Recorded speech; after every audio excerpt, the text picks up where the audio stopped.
Ndugu zangu wana Kibamba, kwa kufanya hivi tuliwekeza pia katika uwezeshaji wa wananchi kiuchumi. Tuliwekeza mikopo ya shilingi milioni 230.8 kwa ajili ya wanawake, vijana pamoja na watu wenye ulemavu. CCM oye! Lakini kwa upande wa barabara pia tulitengeneza barabara yetu ya Kibamba CCM yenye urefu wa mita 700. Tulitengeneza barabara yetu ya Kawawa Kiluvya yenye urefu wa kilomita 1.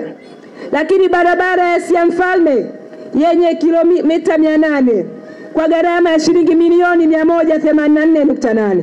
Lakini kwa barabara za Hondogo zenye urefu wa jumla kilomita 13 na zenyewe tulizitengeneza. CCM oye! Tuliweza pia kutumia shilingi milioni 173.9 kwa ajili ya kunusuru kaya zinazoishi katika umasikini uliopitiliza. Watu 166 katika kata yetu ya Kibamba walinufaika na mpango wa TASAF. CCM oye! CCM oye! CCM oye! Ndugu zangu wana Kibamba, najua bado yako mengi ambayo tunatarajia yaweze kutimia.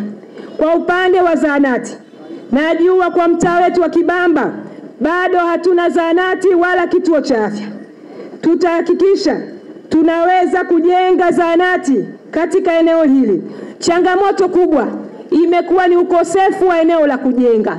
Tutashirikiana na uongozi wa serikali ya mtaa kuhakikisha eneo la kujenga zahanati yetu kwa ajili ya mtaa wa Kibamba inapatikana. CCM oye!